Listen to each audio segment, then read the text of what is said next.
Welcome to episode 3, Healing the Invisible Wounds, Dr. Suzette's Journey from Service to Sacred Restoration. Suzette's journey. Did I add that she's a phenomenal doctor? Every Shiro has a story. Before the titles, before the degrees, before the mission, there was simply a woman navigating life one step at a time. Today, we love to begin there. Dr. Suzette Codjoe-Hodge Johnson. Would you take us back to your story before we proceed? Who was Suzette before the Navy? What experiences in your early life shaped your heart for serving others? What led to raising your hand and serving in the United States Navy? Were there moments during your military service that profoundly changed your perspective on life? Looking back, were there seasons where you personally struggled with identity, transition, or invisible challenges? Was there a defining moment that shifted your life's calling towards rehabilitation and mental health counseling? How did your experiences influence the compassion you now extend to veterans and military families? If you could speak to the younger version of yourself stepping into military service for the very first time, what would you say? We're going to take a sacred pause because Dr. Suzette Codjoe-Hodge Johnson. She has a PhD, double master's, absolutely amazing. She works with veterans in the community, those that suffer in silence and maybe not in silence with PTSD, MST, and awesome the couples counseling. We all need that, right? So I'm going to hand the mic to Doctor. The doctor's in the house. Let's get it. Thank you, Honor. You're welcome. My Shiro story begins from the beautiful island of Trinidad and Tobago, 6 miles off the coast of Venezuela. As a young Shiro, my mom, my adopted mother, encouraged me to help the elderly and to always help others. I was the youngest in my adopted family and the eldest in my biological family, of which I didn't find that out till later. I moved to the United States in October of 1979, went to high school in New York City. What a culture shock. And I also, at that time, helped others during that time. They used to call me Mama because I believed in helping others. I didn't drink, didn't smoke, didn't do anything. And I tried to help the younger ones, even the elders that were there that didn't know any better, and felt neglected. So I was always known to help others. At the rightful age of 17, I joined the military. Mm. And I was RCPO, which is in charge of your platoon. Then I became the Master Chief Recruit Petty Officer and went forward to helping others as well. Okay. So during my military time, I engaged in lots of trials and tribulation, understanding America as it was, and still learning my way through. I went into being a plane captain at NES Miramar, San Diego, California, and was one of the first wave of females to go on an aircraft carrier. Mm. So leading the way also comes with its trials and tribulation. Being on a ship, having to prove as a female veteran the ins and outs of what our male counterparts did, making sure that I worked out so I could carry chains and do everything else for as the males and didn't have to ask for help. Mm. Night qualifications, day quals, whatever it may be, birds being turned to you, you getting thrown into the island because a jet turned around on you and having to hold on going forward. When I decided to get a designation, I became an air traffic controller. still giving back and helping others, um, learning what it's still like. As again, even up to this day, I'm still learning what it's like to be in America. So, in addition to being in the Navy, I was learning the culture of the United States as well, and still learning. So, going forward, I became an air traffic controller, was stationed at NAS Brunswick, Maine, and learned a lot there. There was a significant change, transition within that timeline due to, what would I say? It's simply the mishap with MST, and which changed my whole direction, or my directional flow, for the bad, but still, whatever God's path was that led me to where I am today is what happened. Going forward, I ended up at NAS Cecil Field, and I started my educational journey where I got my AA with the assistance of my mentor, Pete Burden.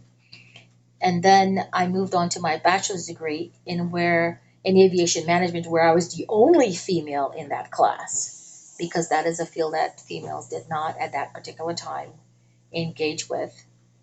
So I graduated with my bachelor's degree in aviation management and was offered a position at Chicago O'Hare, which I did not take because the seniority there would bring me 15 years back to Jacksonville, and I'd already bought a house for my daughter at that time, and there was no way I was going to move. So again, transitional moments, lots of changes. Going forward from there, I started when I went to the aviation field. At that time, there were strikes during that Reagan era, so I couldn't cross the picket line, and I went into the medical field, which started my journey into helping people from a totally different perspective. I started off from the ground level into billing, and then moved forward to where I was working with the physicians in orthopedics and neurosurgery. And then I switched over to recruiting physicians at St. Vincent's Hospital. So I did the recruiting, I worked with the CDC, with statistics, and cardiology and cardiothoracic surgeons.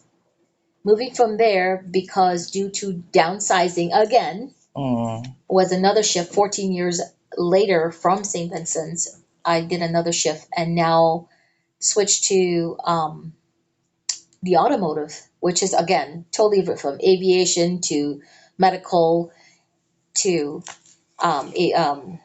we go to automotive. And I also helped at that time. I was doing two different things. So I was getting my degree and working with drug and alcohol rehab. So I did my internship with drug and alcohol rehab when I was doing the mental health aspect of it and the rehab aspect of it. And also I was working with veterans at the same time with drug court. Um, Leaving that and going forward again, a couple of years later, that's moving a full steps forward. Here I am at 61, which it is never too late, achieving my PhD in business with a specialization in criminal justice, and continue to work with veterans with PTSD, MST, and couples counseling. And I also still do a little bit of drug rehab. I also work with police officers and firemen as needed.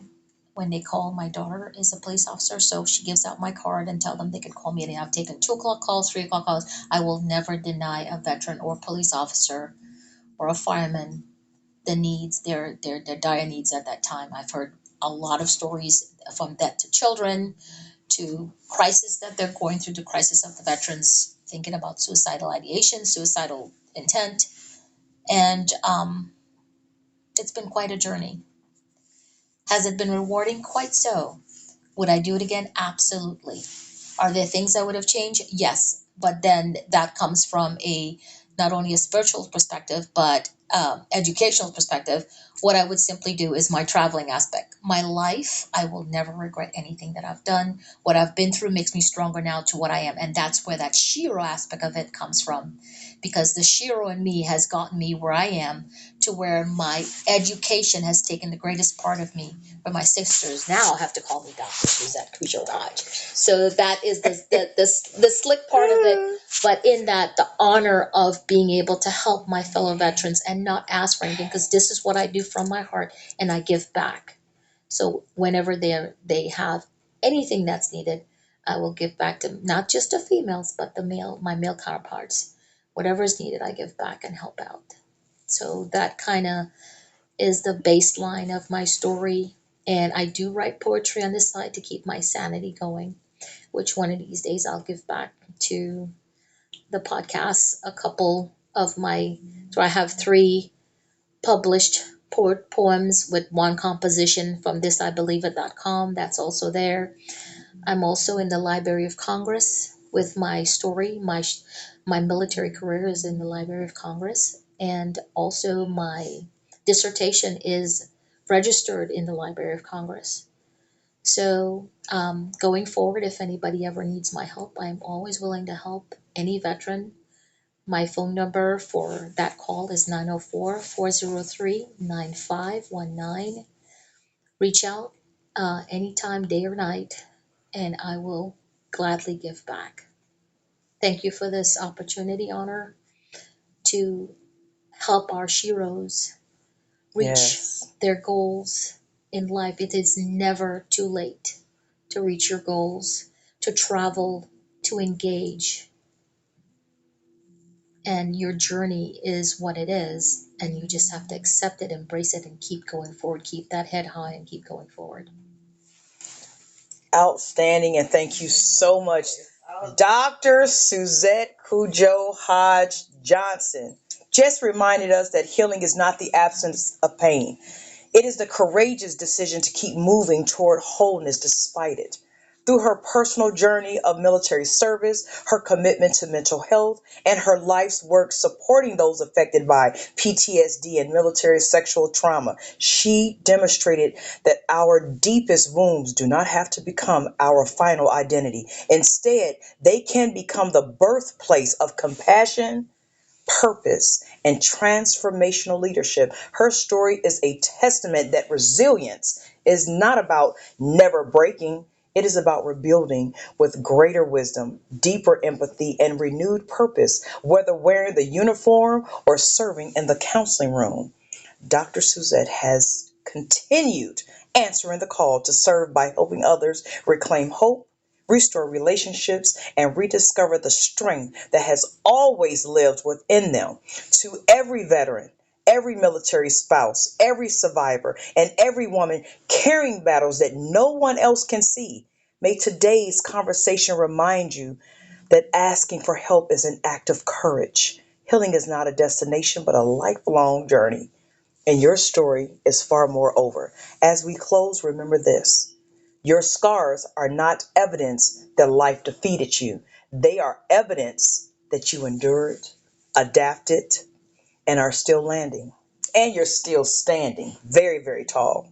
The battles you survive do not diminish your worth. They reveal the extraordinary strength that has always been within you. When one woman chooses healing, she shifts the trajectory of her family, her community, and generations yet to come. Until we meet again, continue to remember the truth of who you are, rise beyond every limitation that sought to define you, and reign with the wisdom, courage, and grace that only your journey could produce. This is Shenix Power. Remember, rise, and reign. Peace.